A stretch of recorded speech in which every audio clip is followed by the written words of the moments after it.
She told her friend I was just a stepping stone to the lake house, so I let her plan the perfect anniversary party. Then I played the recording that ended her career, our marriage, and her reputation in one night. They say love fades gradually, like a photograph left too long in the sun. But for me, it didn't fade. It cracked. Slowly. Sharply. Like glass under pressure. At first, I thought it was in my head. The way she avoided my eyes when I spoke. The way she'd forget simple things about me, how I took my coffee, that I hated cilantro. Silly things. But then it grew deeper. Our marriage had always been, on the surface, perfect. She was elegant, articulate, magnetic. People admired us, called us the couple with the lake house. The house, truthfully, was my grandparents'. A cedar-framed sanctuary nestled on a private lake, full of memories, quiet mornings, and fireflies. We spent weekends there. She loved showing it off, pretending it was always hers. But that was just the beginning of the change. She started working late, then coming home drained, then annoyed. She'd glance at me like I was a stranger who had misplaced something important. I'd ask what was wrong, and she'd force a smile that didn't reach her eyes and say, "Nothing, babe." There were little signs, makeup in the car when she swore she went to yoga, strange charges on the credit card labeled consulting, and that one time she told her friend I wasn't ambitious enough when she didn't know I was behind her at the grocery store. Still, I ignored it. Because when you love someone, you'd rather be blind than broken. Then came the night that changed everything. It was a Thursday. I remember that clearly because I had just gotten back from a 3-day conference and brought her favorite truffles. I went to surprise her in her home office, something I rarely did, respecting her space. The door was slightly ajar. I paused when I heard laughter, hers. She was on a video call, wineglass in hand, hair curled like she was on a date. I didn't mean to eavesdrop, but when I heard my name, I froze. "He thinks I love him," she said, laughing with her friend. "God, he's so oblivious. I just want the lake house. Once that deed's in my name, I'm done." I didn't breathe. My ears rang. Her friend chuckled, "You're evil," but she just smirked and said, "Smart." I backed away slowly, quietly. Shut myself in the guest room. I didn't cry. I didn't shout. I just sat there, still, staring at the wall like it held the answers. I felt the weight of every shared laugh, every memory, every promise, all crashing at once. That night, I didn't sleep. I watched her come to bed like nothing happened. She kissed me on the cheek. Said, "Missed you." I stared at the ceiling and whispered back, "Me too." But in that moment, something in me changed. I was done being the fool in the story. And I wasn't going to lose the one thing she actually wanted. The next morning, I woke up before she did. I watched her sleep, her face soft and unaware. Part of me wanted to believe I imagined everything, that maybe I misheard her. But her words echoed too clearly in my head, "Once that deed's in my name, I'm done." I couldn't unhear that. I couldn't unfeel it. She stirred, opened her eyes, and smiled like she hadn't just confessed to planning my emotional and financial assassination the night before. I smiled back. I played dumb. I acted the part of the clueless, doting husband, because now I needed something she didn't know I had. Time. For the next few days, I was unusually kind. I brought her coffee in bed, asked about her work, told her how beautiful she looked even when she barely acknowledged me. She seemed confused at first, then smug as if her plan was working. As if I were loosening the lid on the jar myself. But behind the curtain, I was setting the stage. I ordered a discreet mini camera online, one disguised as a phone charger. Set it up in her office while she was out for lunch. The audio would be recorded too, high quality. I knew she talked freely in there. It had always been her me space. Now it was mine. I started gathering documents, too. Bank statements, emails, property records. I reviewed our prenuptial agreement and found something she clearly didn't expect, a clause stating that any intentional manipulation for financial gain could void her claim to any shared property. Funny how she always skipped the fine print. A week later, I got what I needed. She had another wine-fueled video call with the same friend. I sat in the garage with earbuds plugged into my phone, listening live through the camera feed. "I've got it all worked out," she said. "He's butter in my hands lately. I think he's about ready to transfer the deed. Once it's done? Adios." Her friend laughed. "What will you do after?" "Sell it. Move out west.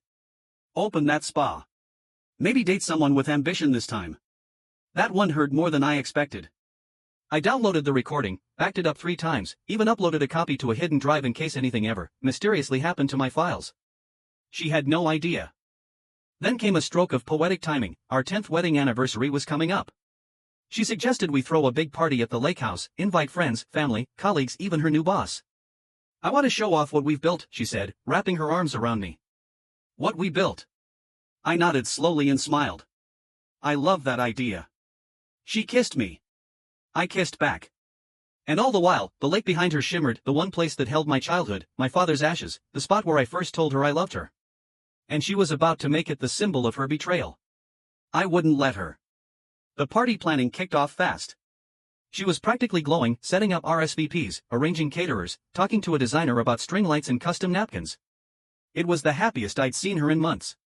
Maybe years. But it wasn't for me. It was for her exit show. She told everyone it was a celebration of a decade of love, but I knew better. It was a victory lap. In her mind, she'd already won. The cake, the decor, the lakefront view, all props for the grand finale she thought she'd orchestrated. And I was the fool-turned-puppet. Or so she thought. I spent those weeks being the perfect husband. I let her take the lead, gave her no reason to doubt me. I acted like I was just another oblivious man clinging to his marriage, desperate to keep her happy. But behind the scenes, I was editing. I took the video I'd recorded and trimmed it down to a clean, damning clip. 36 seconds. That's all it took. Her face. Her voice. The words. He thinks I love him. I just want the lake house. Crystal clear. No context needed. Just enough to shatter every image she'd painted for our friends and family. I rented a projector, telling her I wanted to make a little slideshow to show at the end of the night, just photos, something sweet. She loved the idea. Told me I was finally being romantic again. I smiled. Just trying to show everyone how much you mean to me. Meanwhile, I made a backup of the video and sent it to my lawyer. He replied with a single sentence. If you play this publicly, she won't recover. I stared at that line for a long time. I wasn't looking to destroy her, not at first. I just wanted truth to be louder than the lies. But the more I watched her play her role, the more I remembered what she had planned. And how easily she laughed while doing it. There's a special kind of cruelty in premeditated betrayal. She didn't just stop loving me, she planned my emotional execution and toasted to it with wine and fake friends. A few nights before the party, I stood out on the lake dock alone. The moon reflected over the water like a silver scar. That house held everything, my grandfather's fishing pole still hung in the shed, the carvings I made as a teen still scratched into the railing. She wanted to take that from me like it was just another asset. She wanted to sell the only place I ever felt truly at home. No. Not without everyone knowing exactly who she was. So, I rehearsed the speech. Practiced the tone. Timed the video reveal. And printed an extra copy of our prenup with her name circled next to the forfeiture clause, just in case she tried to spin it. Let her have her show. I was about to flip the script. The day of the party arrived like thunder pretending to be sunshine. She was in full command, hair done up, dressed in a sleek wine-colored gown, barking last-minute orders at the caterers, fluffing pillows, adjusting flowers. She wasn't just throwing a celebration, she was staging a performance.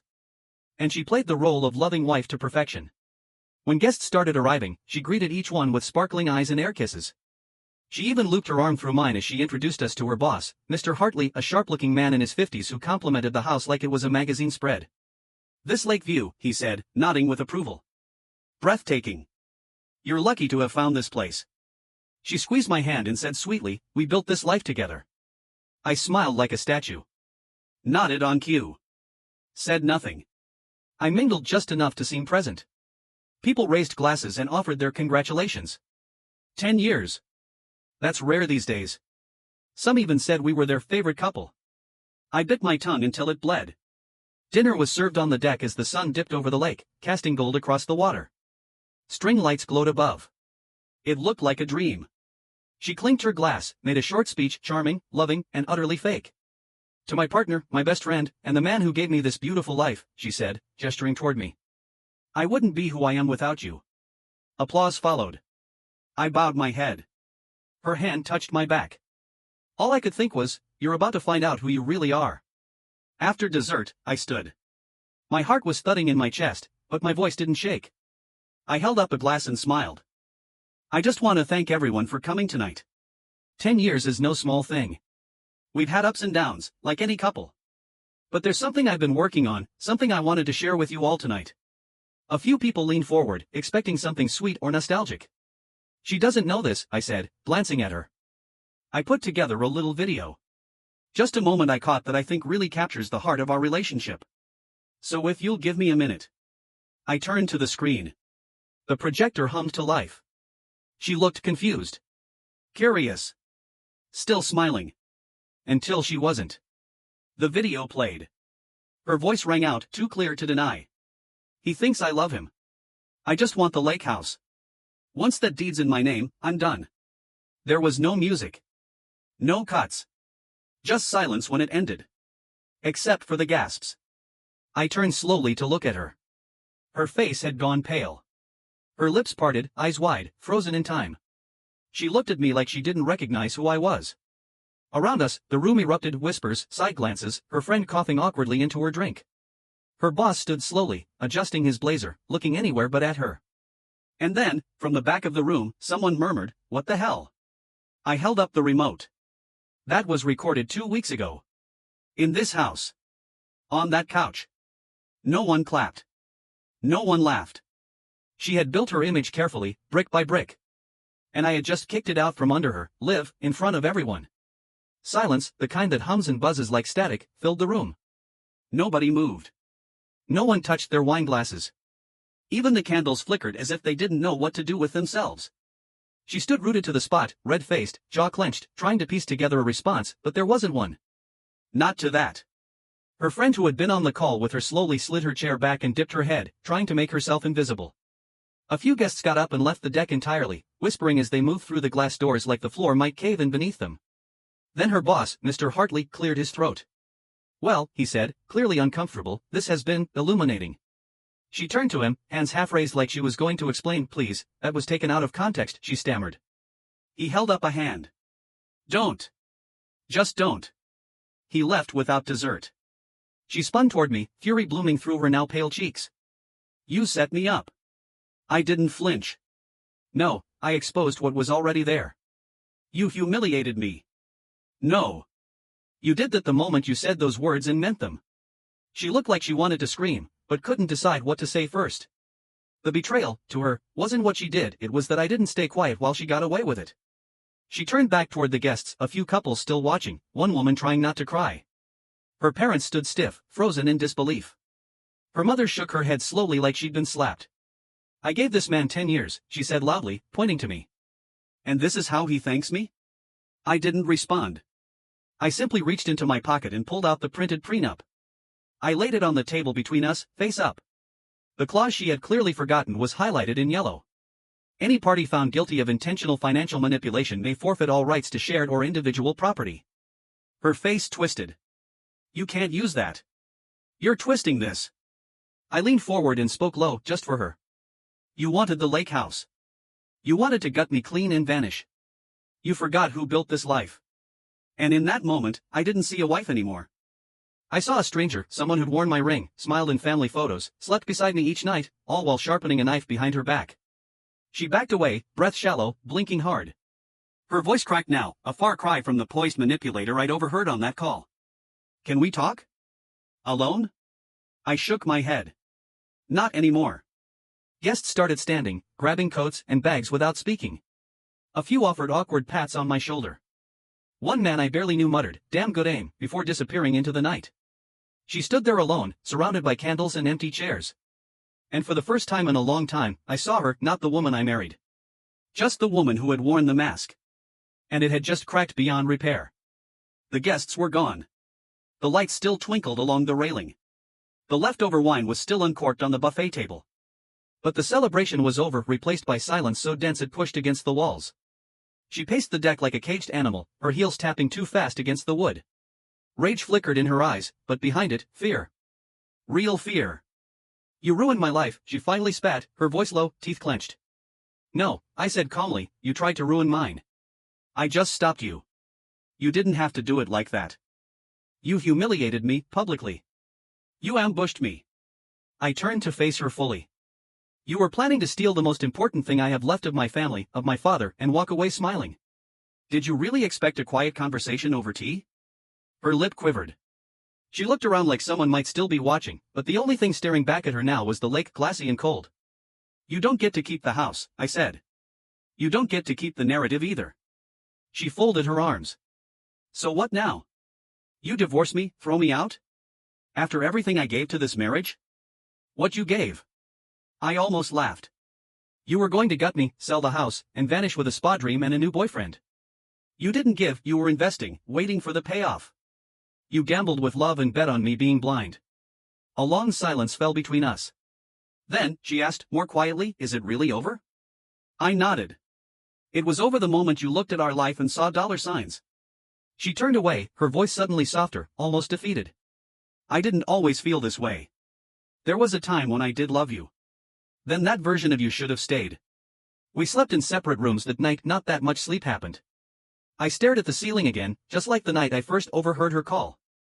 Except now, I wasn't heartbroken. I wasn't in shock. I was free. The next morning, she was gone. No note. No dramatic speech. Just an empty closet and a few hangers swinging in the breeze of the open window. I called my lawyer. Told him to proceed. By the end of the week, she'd been served. The evidence was submitted. The prenup clause held firm. Her lawyer tried to argue emotional distress, misrepresentation, even privacy violation, but it all collapsed under the weight of her own words. The video went viral. I didn't post it, someone else did, a cousin maybe, or a guest who filmed it during the party. Suddenly, her voice was everywhere. He thinks I love him. I just want the lake house. She called me, crying. I let it ring. Then she texted. Please. I messed up. Can we talk? You don't understand. I didn't mean it like that. I was drunk, I didn't know you were listening. We can fix this. Please. I'm sorry. I didn't reply. What was there to say? Some words can't be unsaid. Some masks, once broken, can't be glued back together. It's been 3 months since the party. 3 months since the lie unraveled in front of the very people she tried to impress. Since she lost her job, her reputation, and any grip she had on me. The divorce finalized last week. It was clean, brutal, and undeniable. The judge reviewed the evidence in one sitting, looked at her once, then said, "You're lucky he didn't press charges." She didn't speak during the proceedings. Not a word. Her lawyer did all the talking, frantic, desperate, reaching for angles that didn't exist. But the video, the audio, the prenup, it was like trying to unburn a house. She walked out of court with nothing. Not a cent. Not a claim. Not a sliver of the lake house she once bragged about selling. I stayed behind after everyone cleared the courtroom. Just me and my lawyer. He placed a hand on my shoulder and said, "You handled this with more grace than most people could." But I didn't feel graceful. I just felt tired. There's a strange kind of grief that comes when you lose someone who's still alive. It's not like mourning the dead, it's messier, lonelier. Because you remember what they were, and you live with what they became. The lake house is quiet again. I spent a weekend scrubbing the deck, taking down the string lights, throwing out every napkin and wine glass from that cursed anniversary party. I found one of her scarves caught on the back of a chair. I burned it. I go out to the dock some nights. Just sit and watch the water. Sometimes I hear the echo of her laughter from that video, the way she said, "He thinks I love him." Sometimes it still stings. But mostly, I feel peace.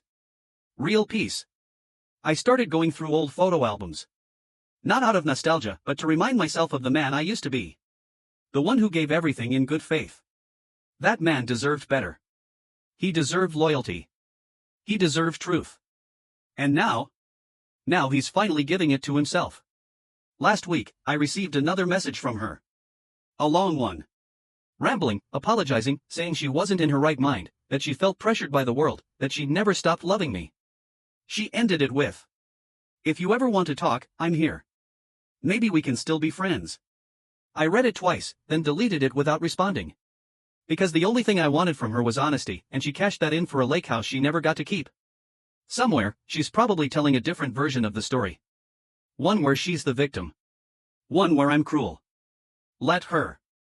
I don't need revenge. I don't need apologies. And I certainly don't need her friendship. I have the truth. I have peace. And I have the lake house. The one thing she truly wanted, now the one place she'll never see again. Ever.